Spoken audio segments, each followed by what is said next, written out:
Well, hello and welcome to Privars Fiskeflur. Today I'm gonna tie a little insect for you. It's not so little, it's a large mayfly. People in Norway will call it Vulgata. I think the Latin name on this is Ephemera vulgata. This type of mayfly, large mayfly, lives in still waters. You have this river living insect cousin of it called Ephemera danica, lives in streams.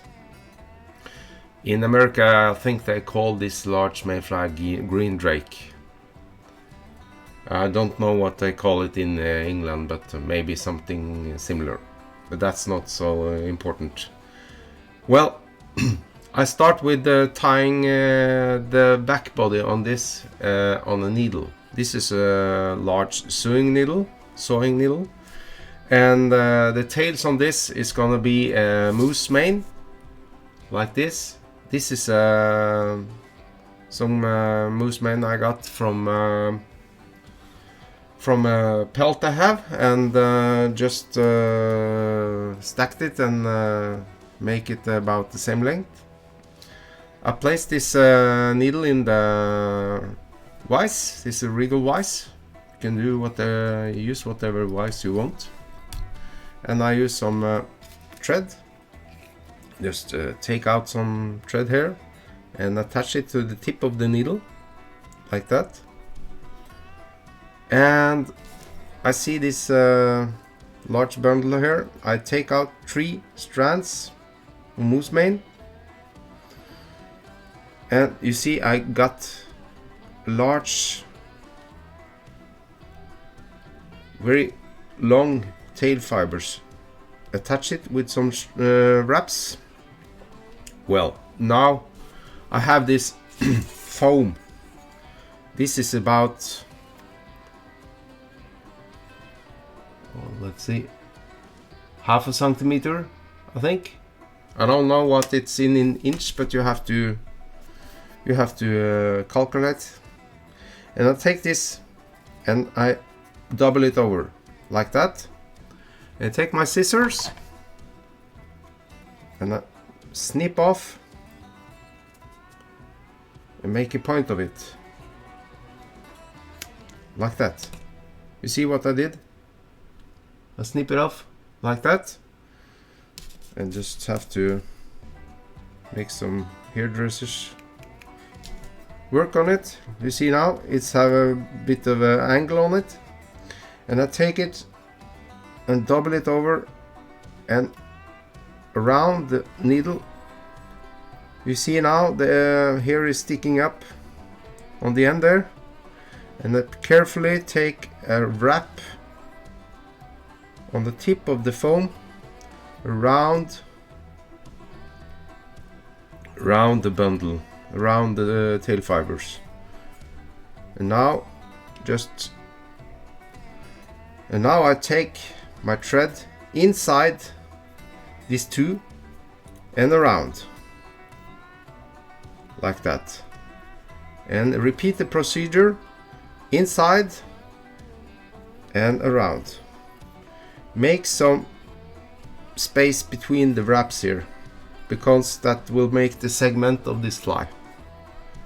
Repeat it around, inside and around, inside and around, inside and around, and procedure go on until you get the length of the body. Now this length is about, well, it's about 2.5 centimeters.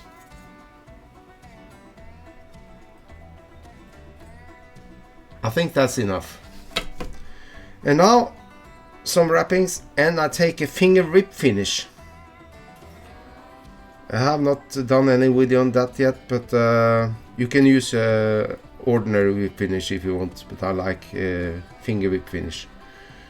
And I use this thread this is not waxed, and that is nice to do, don't have a wax thread on this. Well, snip off that. And now you see I take out this back thread there, so it's not stick on anything, and I just use my finger grip here and squeeze on it and just pull it off the needle like that. And now it's important you take the back thread and you tighten this, so all the loose the wrapping on the needle that's inside this bundle of foam and moose mane. You see now it's becoming very good. And now you take your fingers and just roll on it, just to even out and make this back body very nice. You see now it's looking very nice. And you can also take a scissor and snip off this thread there. You see now I made a back body on this Mayfly, this large Mayfly Vulgata, and you can also snip off this. Now the back body is finished. You see now you have this large tail here, a nice back body, and now I can take this sewing needle out of this of the vise, and well, now I'm gonna tie this fly. And the hook I'm gonna use on this is this grub shrimp, size 10.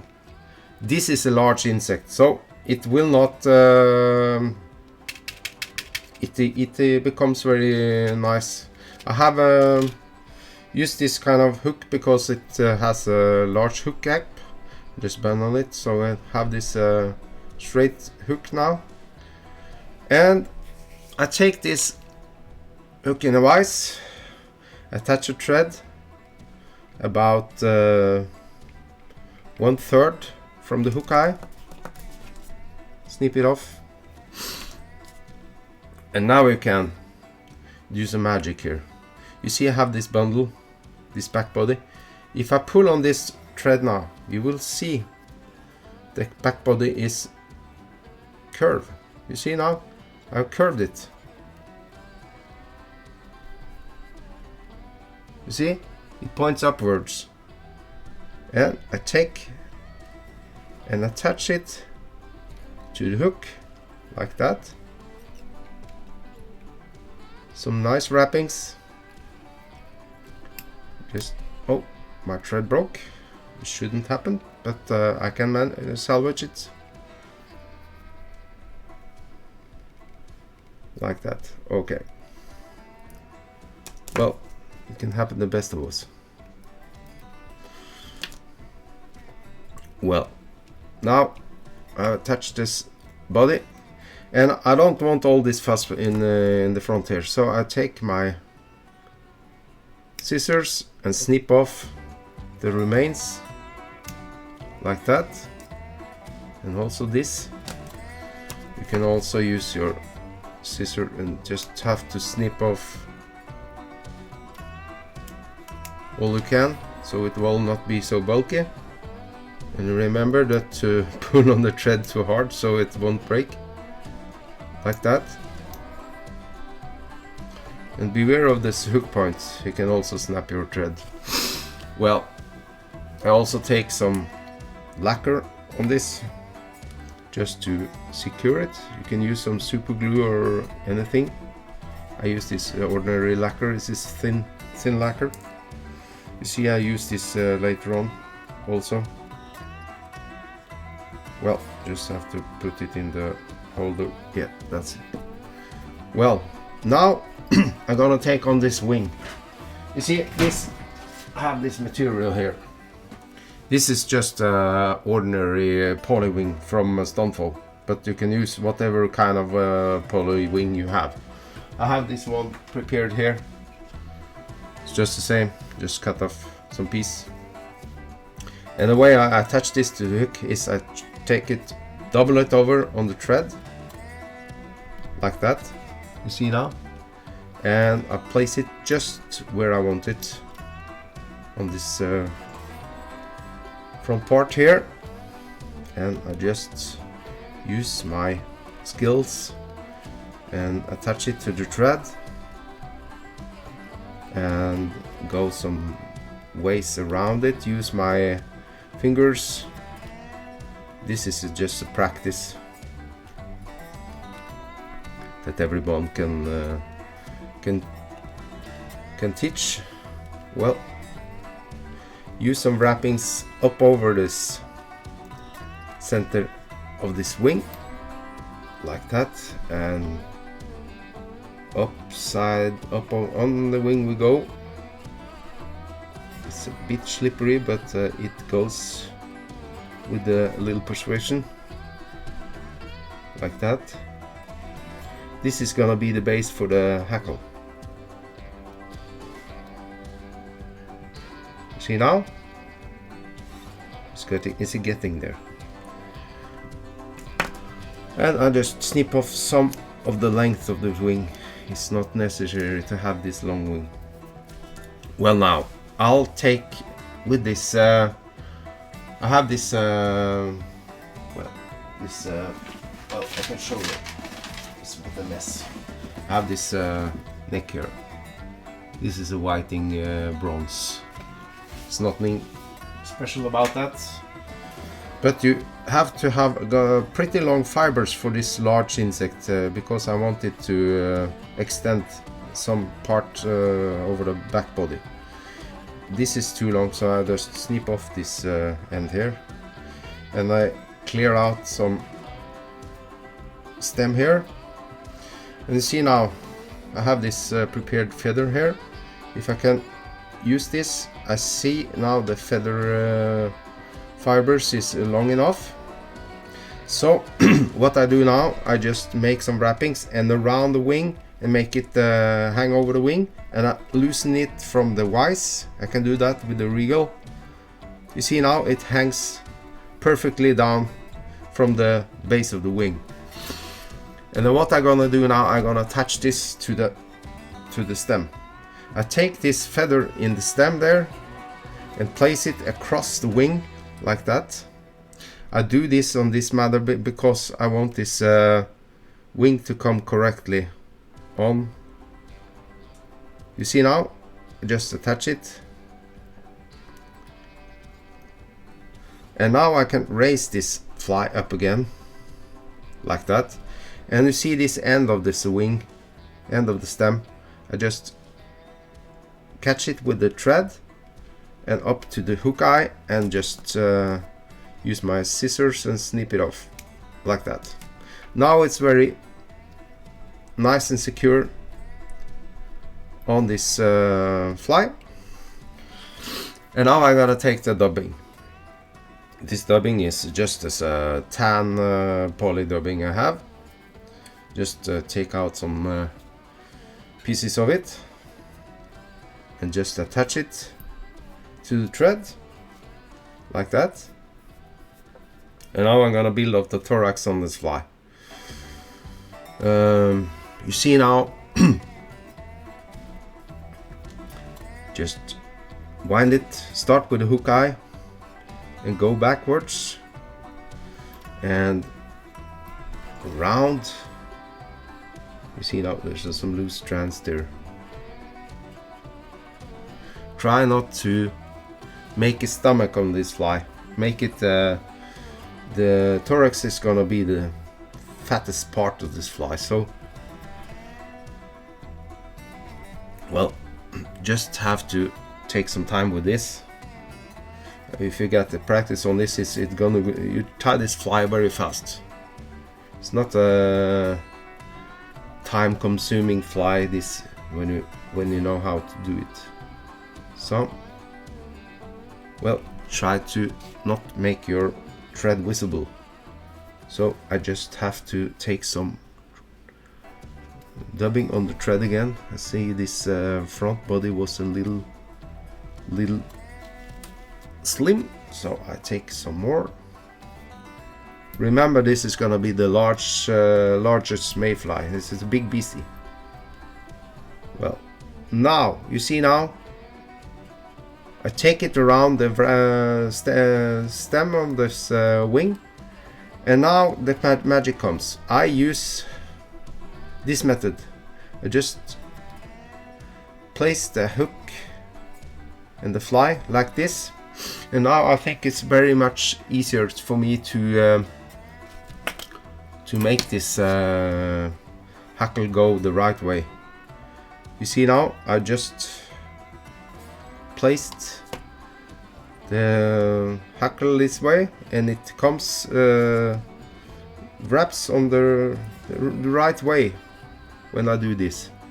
You see now, I use my hackle plier, and you can always take your hackle and just make it go upwards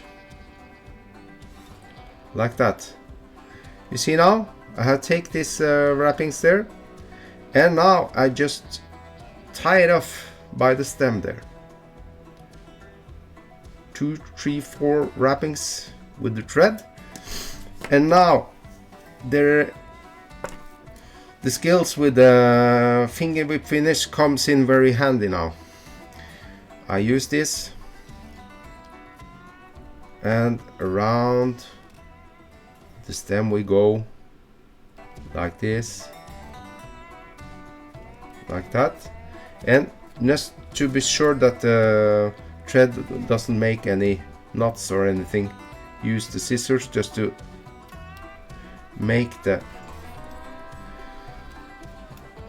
not gonna be there where you want it. And just if you don't want to cut off any more hackle fiber than necessary, you just use your point of the scissor and just push it on the thread.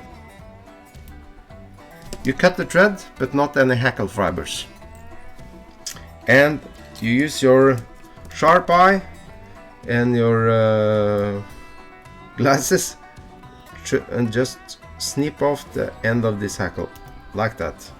And I save these hackle points because I can make some wings on daddy long legs or something later on. Some fibers will be pointed down, but you can use your scissors and just snip it off. Now you can see I have tied off this hackle by the stem of the wing, and I use a little lacquer just on the knot there, so it will not slip. Some people use a super glue. You can do that, but I like you can just use ordinary lacquer like this. You see now, I just place the hook in the right direction now. You see it's looking very good, and I take this. I have this large scissor. I want to make a little point, a little like this on the wing. You see now, I have this more of a shape of the wing. And if you want some markings on the fly, you can use some instant marker just to make some coloration on the body.